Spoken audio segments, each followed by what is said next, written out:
Olá, sejam todos muito bem-vindos ao Cultura Geral. É sempre um prazer fazer o Cultura Geral aqui na TV Banqueta e na Rádio Cultura de Curitiba. E hoje, mais uma vez, com essa personalidade da televisão brasileira, muito agradável, né? Eu falo que as nossas pautas viram uma conversa de botequim, né? Então, a gente tem conversado muito. E ela lançou o livro agora, vou mostrar para vocês aqui, é o dia que encontrei Bob Dylan numa livraria. Olha, que maravilha. De Estocolmo. E de Estocolmo, que bacana. Daniela Zup, seja bem-vinda mais uma vez. Betão, prazer, adoro as nossas conversas. Sempre que me convidar, voltarei. Espero sempre ter assunto novo. Vamos ter sempre. Para não te cansar nem os seus telespectadores e ouvintes. É sempre um prazer. Eu vou te fazer a primeira pergunta, depois eu vou abrindo o livro. Tirando o selo. Como é que você encontra Bob Dylan em Estocolmo? Essa trombada que você deu com Bob Dylan em Estocolmo, como é que foi? Conta pra gente um pouquinho. Essa é a pergunta que, infelizmente, eu não posso responder, porque é o spoiler que eu não posso dar, mas posso dizer que é um livro de viagens, né? É um livro de viagens no sentido, assim, um pouco diferenciado, né? Não é teve um jornalista, acho que foi do estado de Minas, que eu adorei a definição que ele deu na época do lançamento, em BH. Ele falou que eu era a antiturista. Então, um livro de viagens, escrito por uma antiturista. Por quê? Porque não é um livro sobre dicas, né, de o que fazer, onde comer, que museus visitar, quando em determinada cidade. São relatos de cidades diferentes do Brasil e do mundo por onde andei, né? Não todas as cidades por onde andei, mas algumas que por diferentes razões me marcaram e de alguma maneira transformaram o meu olhar, né? E sempre com essa pegada filosófica, existencialista, pensando sempre na viagem não como um lugar, né, um deslocamento com destino a um determinado lugar, né? Quer dizer, uma viagem onde só importa o destino, mas sim o percurso. Então, resgatando um pouco aquele sentido da jornada, né? Do caminho, do andarilho, do peregrino. Então, você vai ter textos, cada capítulo é dedicado a uma cidade, né? E você vai ter textos, assim, onde eu relato encontros, experiências que aconteceram comigo e que, por alguma razão, como eu disse, me transformaram, me deram insights, mudaram alguma coisa no meu olhar. Tem muito a ver, Dani, que eu viajo assim também. Eu não fico com eu não tenho essa preocupação. Eu quero ir para o lugar, e o lugar, se for satisfatório, para mim já está ótimo, né? Tem essa pegada assim de você ir e sem compromisso? Tem. Eu acho que a gente vive hoje, e isso é um pouco a ideia desse livro, né? Porque eu fiquei pensando assim, vou ter que explicar isso, porque senão as pessoas vão pensar, um livro de viagens, né? Para que um livro de viagens num momento em que todo mundo dá um Google, busca tudo, sabe tudo, né? Então, nesse sentido, ele é de fato uma proposta para um outro tipo de olhar do viajante, né? Eu acho que as pessoas hoje viajam, elas têm muita informação, muito mais do que a gente tinha quando era garoto, adolescente, no início da nossa juventude, quando a gente viajava num período pré-internet. Imagina, a gente fazia assim, né? Você chegava num lugar e não sabia muito bem o que encontrar. Se você não tivesse olhado numa revista de turismo, que era uma coisa que pouca gente lia, né? Você só olhava, você comprava uma revista de turismo quando você ia viajar, né? Normalmente ninguém não é um tipo de informação que as pessoas tinham. Então hoje eu fico pensando assim, as pessoas viajam com os roteiros às vezes completamente fechados. Elas sabem onde elas vão comer na sexta, onde elas vão jantar no domingo, o museu que elas vão na terça-feira de manhã, e aí depois elas vão na praça tal, quando viajam, né, para fora.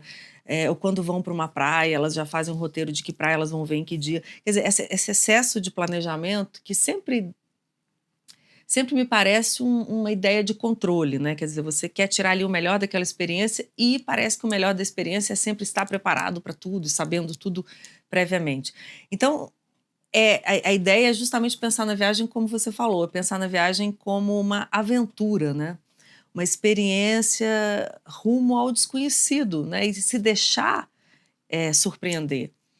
eu acho que todo mundo que está nos vendo, nos ouvindo, assim, eu seguramente tenho as melhores experiências de viagens que eu fiz, foram aquelas com inesperado, onde surgiu a praia que eu não sabia que ia ser tão bonita, o restaurante que eu descobri sozinha andando pelas ruas daquela cidade, o museu que não era tão badalado, mas que me pareceu mais interessante do que aquele que era o mais badalado. Então, você pode ir a Paris e visitar a Torre Eiffel, você pode ir a São Paulo e no bairro da Liberdade ou não, né? Você pode descobrir o seu cartão postal, né? O seu restaurante favorito. E eu acho que é aí que fica legal a brincadeira, né? Eu acho que para mim viajar é tão mais interessante, tão mais enriquecedor, quanto mais aberto eu estou para o inesperado e quanto mais ele me visita, né? Então, um pouco resgatar também essa ideia de que a gente não pode estar sempre preparado para tudo, nem para uma viagem, né? E aí tem uma metáfora interessante, né, da viagem com a vida, né? Tanto que a epígrafe que eu escolho, né, eu abro meu livro com a frase do Jack Kerouac, que é autor do livro, que é a bíblia dos livros de viagem, que é o On the Road, né, dos Beatniks, e ele fala, a estrada é vida. E eu acho que é um pouco isso, né? Então eu estou o tempo inteiro ali falando das minhas experiências nas viagens, mas o tempo inteiro dá para fazer um paralelo com as nossas experiências na vida, né? Porque viver é viajar, e viajar é viver, né? Em última instância, assim. E aí tem uma pergunta interessante que é essa questão da indústria cultural, né? Eu acho que tem muito a ver com a indústria cultural, essa ideia de programação. Aí você fala de controle, assim, é muito dentro dessa ligada assim, de Adorno mesmo, de pensar no controle das pessoas mesmo. E você está livre disso mesmo, assim, depois de tudo que você passou, de tudo que você viveu, dentro desse campo, dessa história cultural que você tem, de todo esse trabalho jornalístico que você já fez, depois da fase difícil que você passou na sua vida, essa libertação veio, assim, vamos dizer, sem uma pegada religiosa, mas essa ideia de estar livre mesmo, assim, para o inesperado, é dentro dessa lógica? Como não amar Betão e não voltar sempre? É o único jornalista que faz perguntas tão filosóficas assim, maravilhoso. Eu acho que eu estou atenta ao controle, muito mais do que antes. Assim, eu tento exercitar essa liberdade, né? Eu tento fugir desse controle, né? Do mercado, do sistema. Não sei se consigo o tempo inteiro, mas eu acho que hoje eu sou muito mais consciente, né? Então, isso vale para tudo, para a maneira como eu exercito o jornalismo, como eu escrevo, como eu lido com a vida, né? Porque... E aí tem a ver com o livro, de novo, né? Porque eu acho que se o primeiro livro, o Arro, né? Era um relato.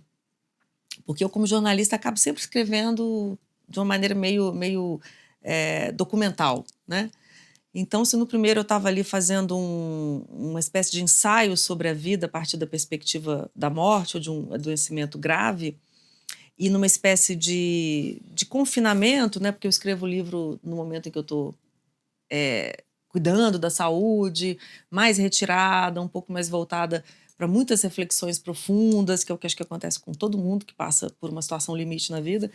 Esse é o livro que eu boto o pé na estrada, né? Então é um livro em que eu vou para o mundo, assim, que eu vou, de novo, mais ao encontro da vida, né? Então isso também tem um sentido muito simbólico para mim.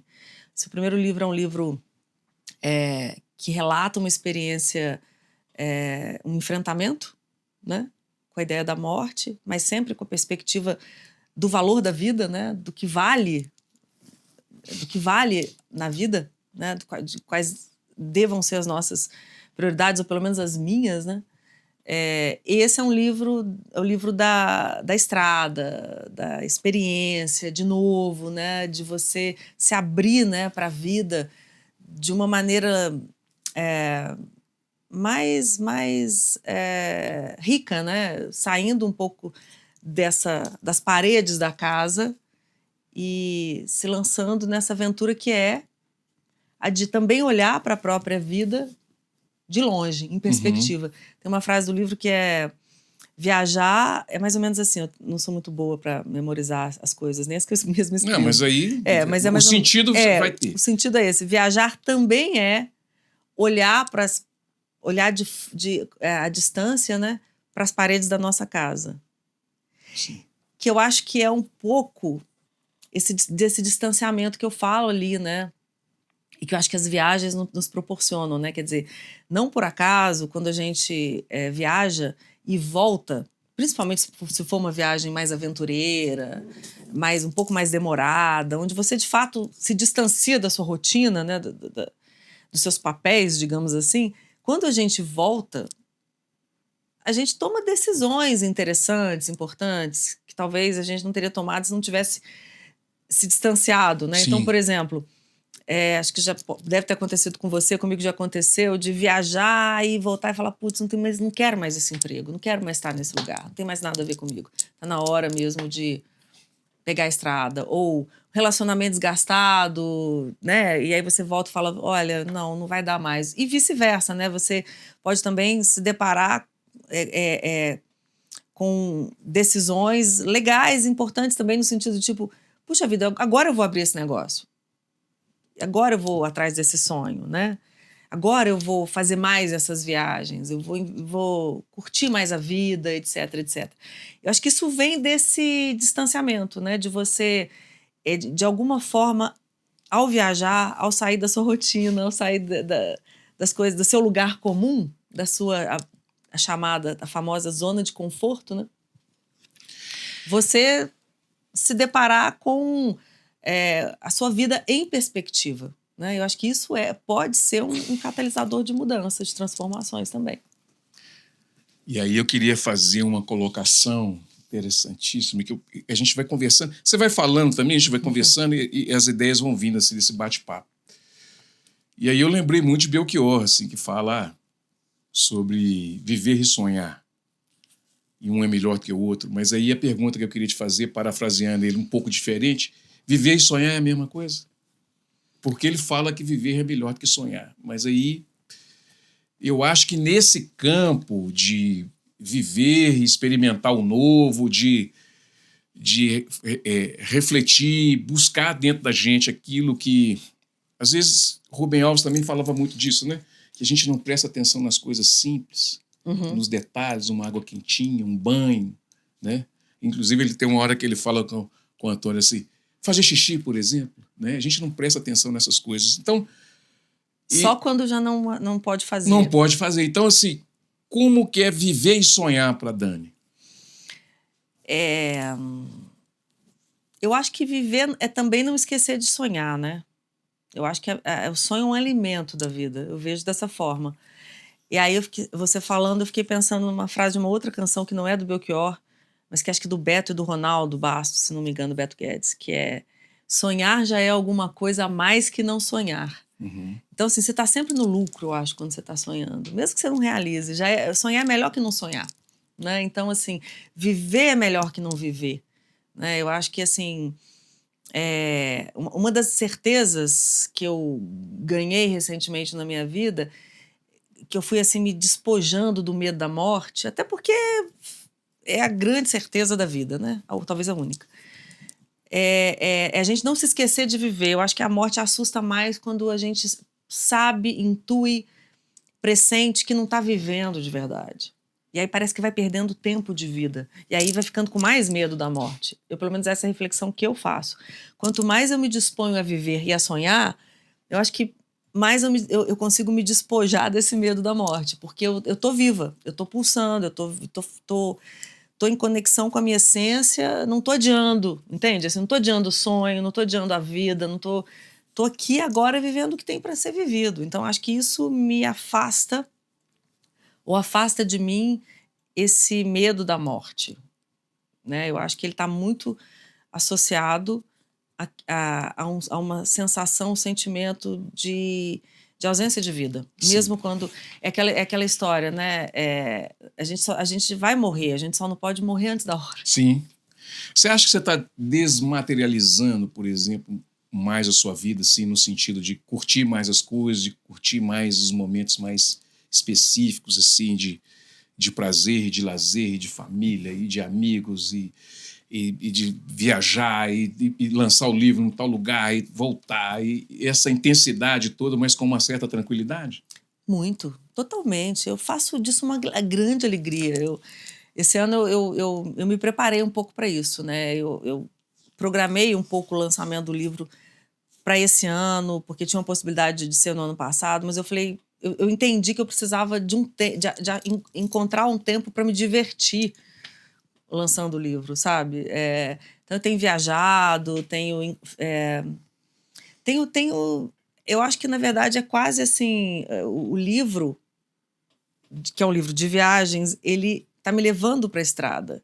Ele está materializando, a campanha de lançamento dele está materializando do que se trata, né? Porque é um livro viajante que está me colocando na estrada, como há muito tempo eu não estava. Então, já passei por Portugal, BH, Ouro Preto, São Paulo, acabo de voltar do Flieraxá, vou lançar na Alemanha, depois talvez no Rio de Janeiro. Então, assim, isso em poucos meses, né? Então, é muito. Parece que não é, mas é muito para você viajar com um livro, né? Então, eu tenho essa consciência, assim, e faço isso acontecer, sabe? Quando eu estou vivendo... Hoje, quando eu estou lançando um livro aqui com você, com a minha família, com os meus amigos, eu tento exercitar sempre essa presença, que eu acho que é daí que você tira o barato, que você tira a alegria, sabe? Não tá pensando em nada que vem depois ou que veio antes. E isso é difícil, isso é um exercício, isso é uma meditação diária, né? Eu falo que as pessoas acham que meditação é ficar lá, só sentado, entonando mantras, né? Respirando. É isso também, mas eu tento não me esquecer da meditação diária da vida, que é isso, basicamente tentar trazer seu corpo somente para onde está seu corpo, né? Que é aqui e agora e tal. Então, eu acho que eu adquiri essa capacidade. Eu não tinha. Eu não tinha essa capacidade, assim. É uma conquista bem recente, assim, da minha vida, sabe? E que ficou intensa, né? Muito, muito. Porque, na verdade, você estava falando disso do Rubem Alves, né? Que é um cara que tirava essas pérolas, né? É, incrível. E eu acho que é muito bom, porque eu fico pensando assim, no tanto de beleza que a gente perde por ficar esperando a felicidade que tá longe, que não vem, sabe? E o tanto que você pode ficar frustrado por isso também, e o tanto que você pode ficar amargo, né? E em oposição a isso, quando você descobre, aceita, acolhe as pequenas belezas do cotidiano, as pequenas alegrias, né? Que é o que o Aldair José, tem que trazer ele aqui para essa conversa também. O Aldair José é maravilhoso. A felicidade não existe, o que existe são momentos felizes, né? E é isso, assim, e eu gosto muito da ideia da felicidade possível, sabe? A felicidade que tá aqui agora, assim. É uma cerveja gelada, é um pôr do sol, é a próxima viagem, é um bom papo com um amigo, um livro, uma música, né? É uma boa companhia. Eu acho que isso é acessível a quase todo mundo, né? Talvez não seja de fato a todo mundo, mas a quase todo mundo. Então, eu prefiro hoje ser uma pessoa que curte essas pequenas alegrias diárias, né? A uma pessoa que fica, sabe? Isso não significa não sonhar, de jeito nenhum. Significa não perder o que está ao alcance da sua mão para você colher, né? A flor que você pode, não que a gente deva sair colhendo flores por aí, mas eu tenho que dizer tudo hoje, né? A mulher fica arrancando as flores do jardim, não. Mas no sentido simbólico, essa capacidade que a gente tem ou deveria ter de curtir a felicidade possível, né? E essas surpresas que... Isso a viagem exercita, né? Sim. Porque a gente viaja assim, você está na sua casa, você que nos assiste, que nos escuta, você está na sua casa, tem um pôr do sol maravilhoso, que você não olha para ele, porque afinal de contas ele está lá todo dia. Aí o cara viaja, tá na praia. Aí. Não sei se é porque tá pagando, se é porque ficou esperando por aquele momento. Aí o pôr do sol fica muito mais bonito, não é? Sim. É porque a gente tá ligado, a gente tá olhando. Ele nasce aqui também, né? Nasce aqui também. A lua nasce aqui. A lua tá maravilhosa. É o único cenário que muda, que às vezes ela sai de uma montanha ou no infinito do oceano, né? Essa semana a gente tava com uma lua cheia maravilhosa. Sim. Né? E o céu muito escuro. Então ela tava douradona, assim. Aí eu tava de noite, eu tinha acabado de jantar, assim, tava aguando a planta, e aí eu vi a lua. Aí eu falei, caramba, eu saí da minha casa, sentei na pracinha sozinha e fiquei olhando pra lua uns 5 minutos. É pra gente não esquecer também, né? Eu acho que tá tudo está lá. muito ligado também, essa questão do desempenho, dessa coisa da pessoa estar condicionada dentro de uma caixinha, que é esse modelo que a gente está vivendo de família, de não sei o quê, e fica ali naquela coisa de sobrevivência, né? Até entender que esses momentos passarão, né? Tudo passará. Né? É aquela história você conhece a parábola, né? Eu não sei se é sufi, eu não sei de que origem, de que corrente filosófica ou religiosa vem, e deve ser repetida por várias, mas a história do o discípulo pediu para o mestre a grande mensagem para ele ensinar qual seria a grande mensagem da vida, né? E aí ele ganhou um medalhão que tinha escrito assim, isso também passará. E o mestre disse para ele, todas as vezes que você estiver vivendo uma grande alegria, uma grande tristeza, lê o que está escrito no seu medalhão, para você não esquecer que se for bom, viva, curta, porque também passará, e se for uma situação dificílima, ela também passará, né? Então é um pouco essa ideia de você estar presente e nesse momento aqui agora, né? Agora, como que a arte entra nisso tudo? Por exemplo, a música, por exemplo, que é seu campo, assim, e tal. Como é que ela entra nessa... Não só na viagem ou na vida e na viagem, né? Não, na viagem não, tem que ter trilha sonora, né? Eu tenho mania de playlist, assim, para viagem. Então você já faz uma programação de playlist? Faço. Então tá dentro da indústria cultural. Já tô dentro, mas é a minha, que tem para todo mundo, né? Tem para todo mundo. E assim, acho que nesse livro, a cada capítulo, ou seja, a cada cidade, eu abro com um trecho de uma canção ou um trecho de um poema, que na minha viagem, literalmente, faz sentido.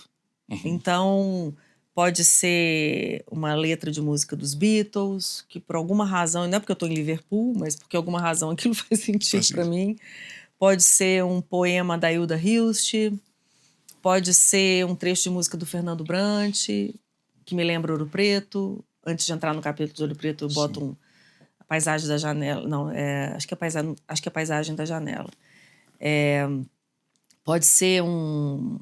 E aí eu deixei, por exemplo, quando é um poeta ou um compositor da gringa, eu deixei na língua original. Eu não traduzi. Foi uma discussão que eu tive... Discussão não, uma conversa que eu tive, né? Discussão de boas, assim, com o meu editor. Vamos traduzir, não vamos traduzir? A minha ideia inicial era não traduzir, ele concordou.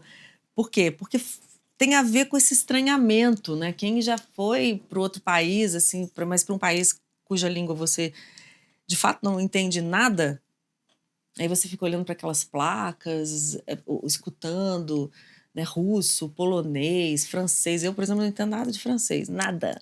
Ah, mas parece com português. Para mim, não pesco nada. Então, aquele estranhamento, né, aquilo te lembra também que você está num outro lugar, que não é o seu lugar de origem. Então, isso também te desperta, de alguma forma, desse torpor, né, que a gente tem diário.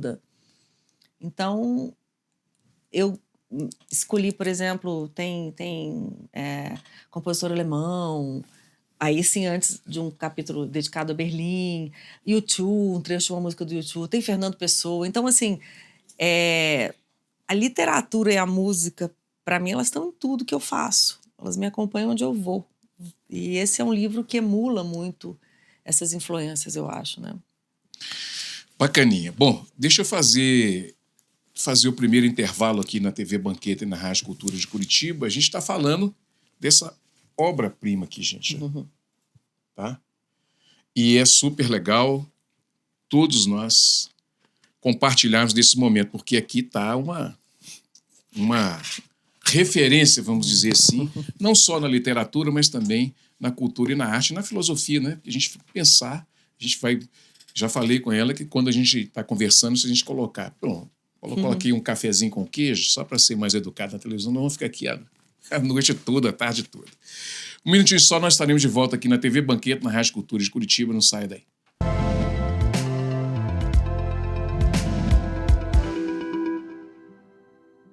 Dengue, chikungunya e febre amarela urbana são doenças transmitidas por um mosquitinho, o Aedes aegypti. Contra ele, a prevenção é a melhor solução. Vamos eliminar os focos de água parada nos vasos de plantas, nos pneus, nos recipientes abertos. E um repelente é sempre bom.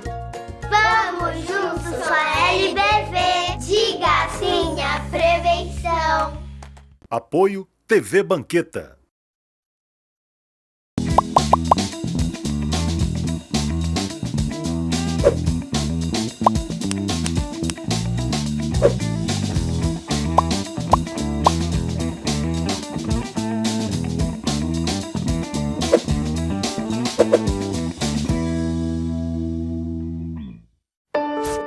Sonhos cabem no papel, mas podem se tornar realidade. Eles crescem com apoio e investimento no presente. Educação para todos é o que inspira a LBV a buscar um futuro melhor para milhares de crianças e adolescentes. Acredite nesses sonhos, apoie suas realizações. Quando a LBV ligar, diga sim!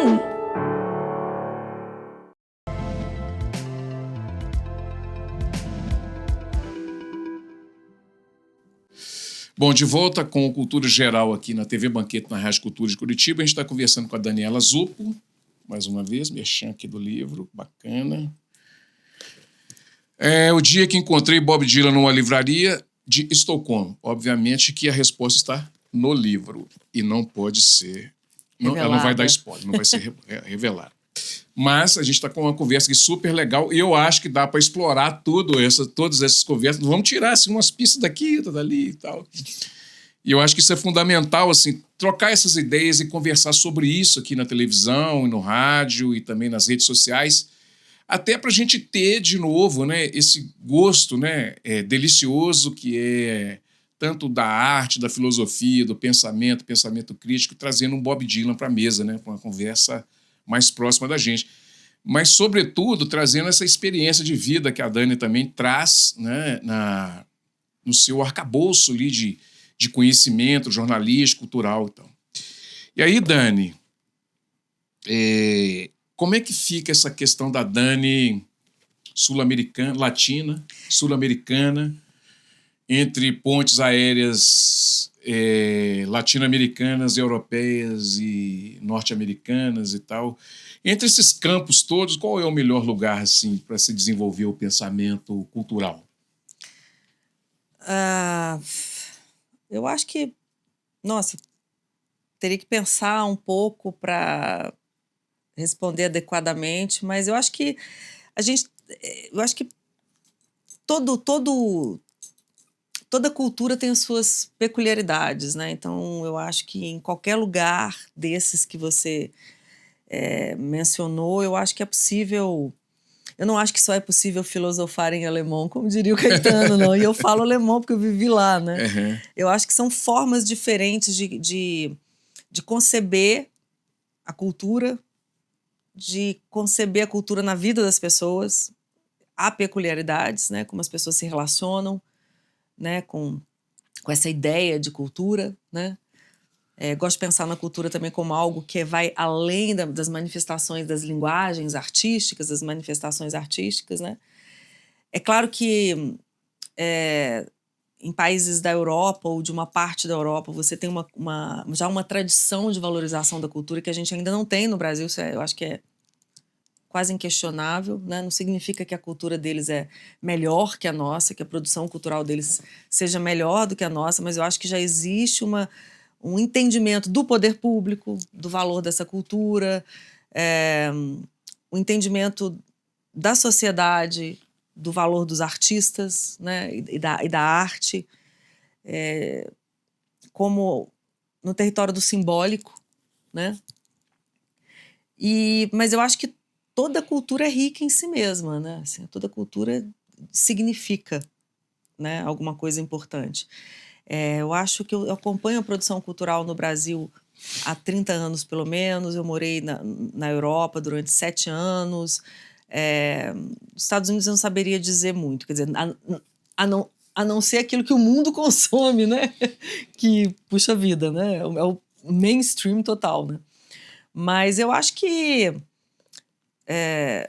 eu gosto da troca, né? Eu gosto da possibilidade da gente não ter que escolher, né? Da gente poder aquela coisa meio antropofágica mesmo, né? Sim. De você poder absorver linguagens e misturá-las. Acho até que a gente precisa resgatar um pouco isso. Acho que a arte ela precisa se contaminar mais. A gente vive um momento que talvez as coisas estejam muito estanques, né? Muito... Está massificado? Massificado acho que já é há algum tempo, mas eu acho que hoje a gente tende a querer ver as manifestações artísticas apenas por um viés, né? Assim, um viés que, assim como você não pode, na minha concepção de mundo, pelo menos, né, de cultura, você não pode reduzir nenhuma forma de arte ao que ela pode ter de valor de entretenimento. Ela não pode ser medida, julgada só por isso, ou seja, não é só um filme, um livro, um disco, um artista muito assistidos, muito vendido, muito lido, muito, enfim, que tem um valor comercial alto, que tem valor, né? Uhum. Da mesma forma, eu acho que a gente também não precisa sempre valorizar a produção artística só com os critérios de um espírito do tempo, né? De um zeitgeist. Então, acho que hoje quando eu falo que a gente está que a gente precisa recuperar um pouco essa contaminação, é porque eu acho que parece que a arte só tem valor se ela tiver mensagem política. Então, acho que isso é um viés importante, mas não pode ser apenas isso, né? Então, nesses últimos 30 anos em que eu acompanho a produção cultural, eu percebo isso, né? A gente não pode, a gente tem esses medidores, né?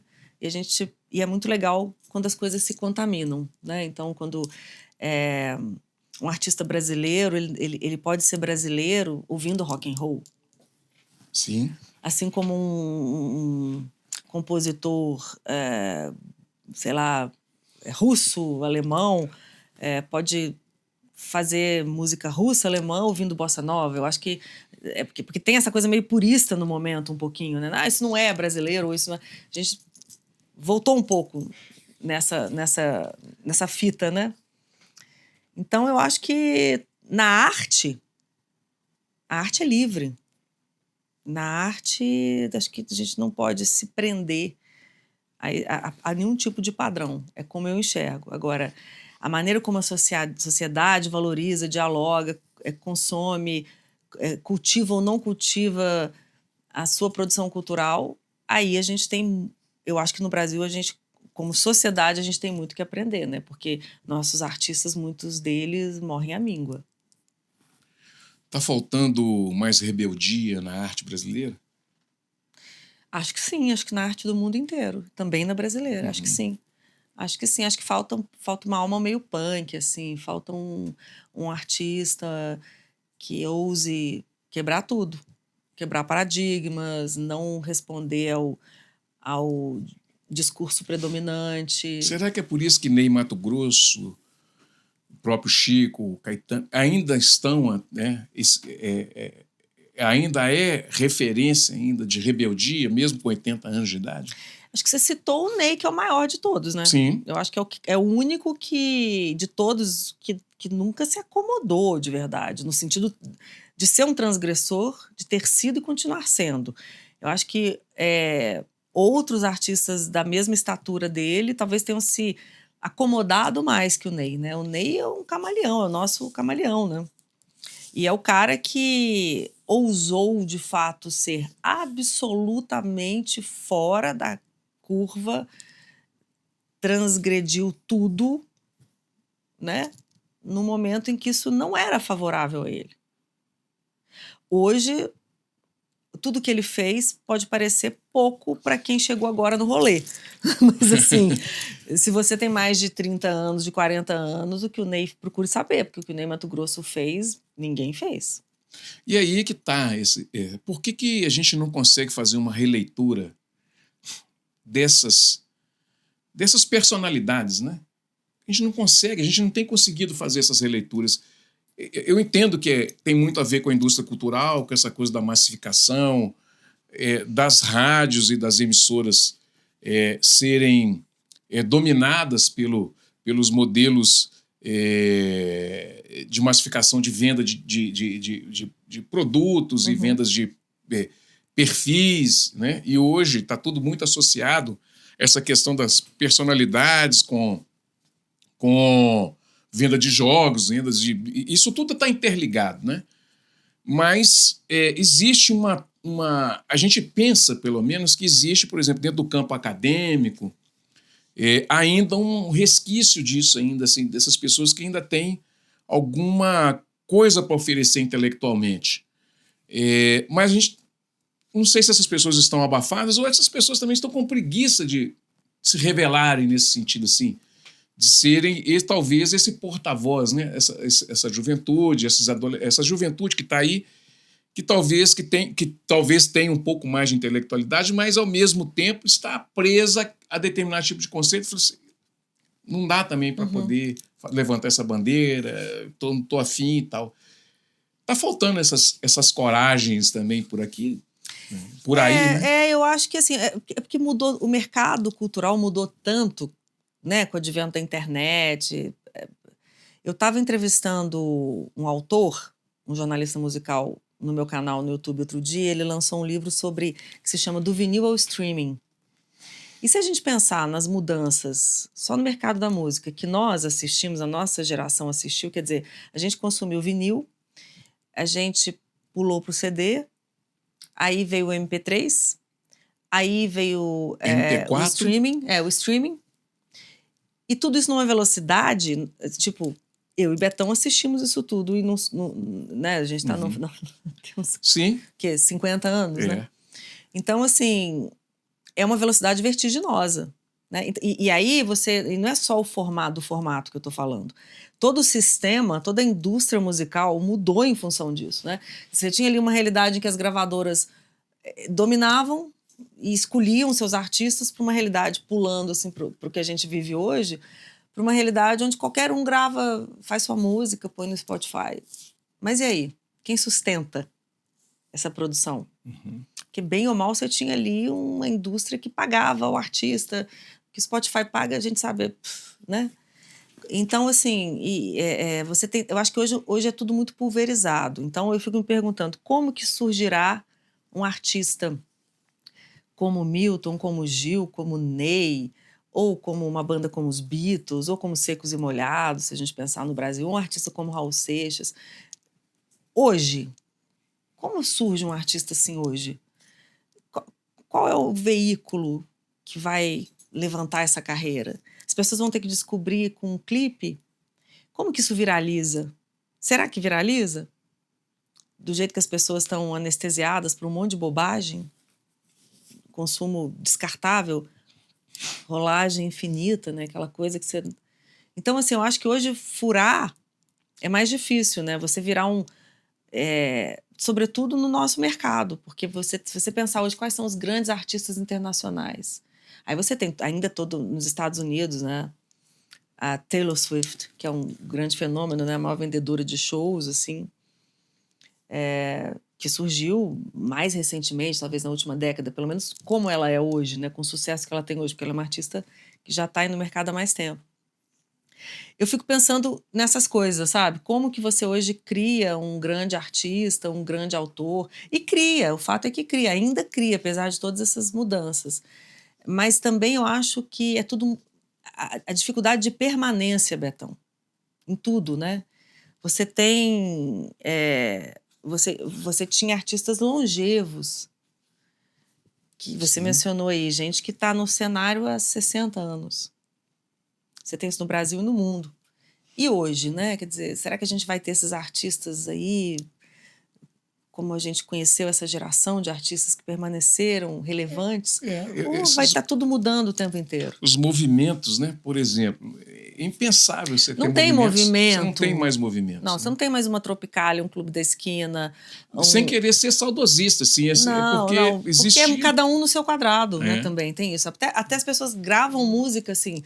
Eu componho, você me manda o violão, o outro manda o baixo, o outro manda, a gente junta tudo, mistura, você tem recursos para isso, né?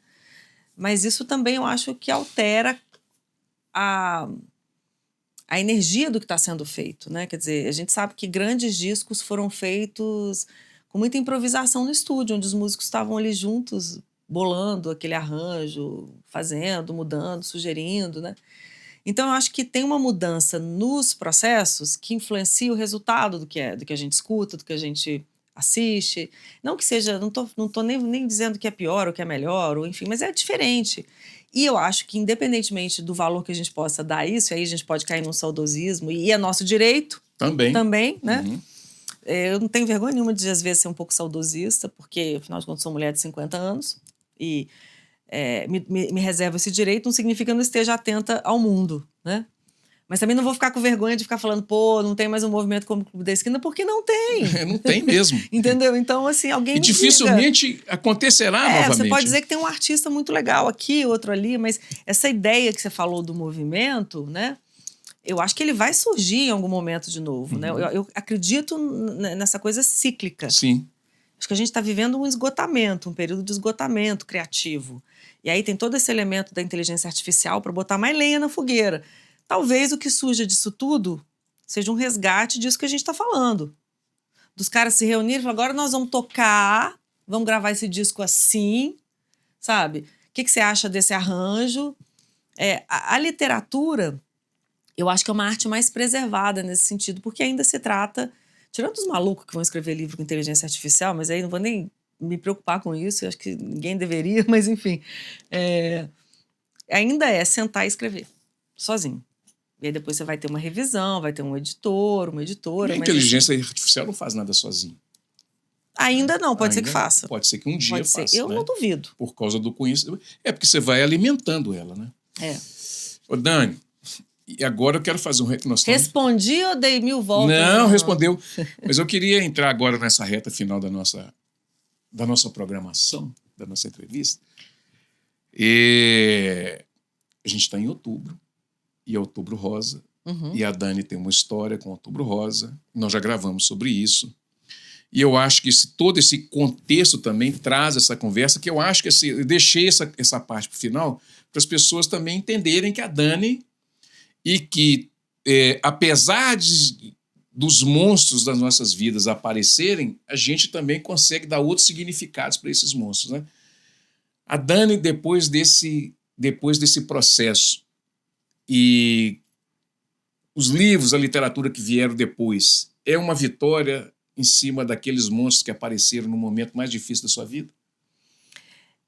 Eu acho que eu gosto de pensar mais nessas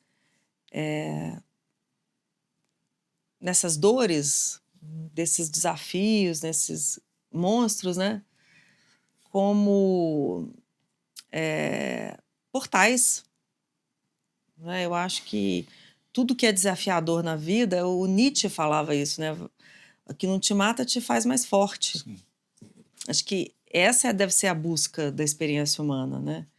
Aquilo que te desafia, que te dói, te transforma também e te fortalece. Mas é uma escolha. Você pode ser uma vítima sempre das circunstâncias. E falar isso hoje pode ter milhares de interpretações, mas eu estou falando da minha experiência, do que significa para mim e que é absolutamente legítimo para mim. E um dos capítulos do meu livro, né, que se chama Por que é uma pergunta interminável, é um pouco esse manifesto, né, de alguém que, diante da morte, da enfermidade, de um grande desafio na vida, não se deixa capturar pelo vitimismo. Então, por que comigo? Uhum. Eu sempre digo, essa é a pergunta que vai te fazer andar em círculos. Porque ela não vai te levar a nenhum lugar. Uhum. Então, assim, aceite que acontece com você, acontece com muitas outras pessoas, e cada um tem a sua história, e cada um vai enfrentar isso da sua forma, com as ferramentas, os recursos que tiver. Né? Mas acho que se existe algo que pode ser um enfrentamento, uma mensagem, para esse enfrentamento, que pode ser incomum, que pode ser para todo mundo, é esse. Não sucumba, não deixe isso te definir, né? O seu problema, a sua dor te definir. Ela é passageira, de alguma forma, e mesmo que você a carregue, porque tem cicatrizes que a gente carrega mesmo, estão na gente e vão continuar, você não passa por determinadas experiências e esquece, né? Não é assim, não é disso que eu estou falando. Quer dizer, não romantizar também isso, né? Não é nada. Esse positivismo tóxico que eu acho que a gente... Tal do propósito, né? Né? Tipo, não, pensa positivo que tudo vai dar certo. Pô, só fala quem não está vivendo o rolê, né? Sem dúvida. Você tem todo o direito de não pensar positivo o tempo inteiro e não querer pensar, enfim. Mas isso não significa que você não vai enfrentar isso com a dignidade que é de todo ser humano, né? E enxergar nisso, se possível, essa potência, né? Eu acho que o Nietzsche estava certo, assim, o que não me mata me faz mais forte. O caminho é mais gostoso caminhando e vivendo? O caminho se faz ao caminhar, é inevitável, né? É uma máxima assim, que a gente não consegue, é incontornável, porque e é disso que eu falo também nesse livro, né? Ao viajar, viaje, né? Assim, ao caminhar, caminhe, né? Vá com seus próprios pés, né? Vá com a sua própria bússola, que é a sua intuição. Se joga, né? Você está viajando é para se transformar, é para exercitar o seu olhar, né? Para exercitar o seu sentimento. O Fernando Pessoa dizia, né, que para viajar basta existir, que a grande viagem é sentir, né? Eu acho que é isso, é uma coisa que eu gosto de escrever quando eu autografo o livro, né? Viajar é sentir, viver é sentir, né? Então acho que viajar nos lembra, ou nos relembra, melhor dizendo, que a gente precisa abrir os nossos sentidos, né? Viver as coisas, sonhar, sentir cheiros, né? Ouvir as coisas que estão ao nosso redor.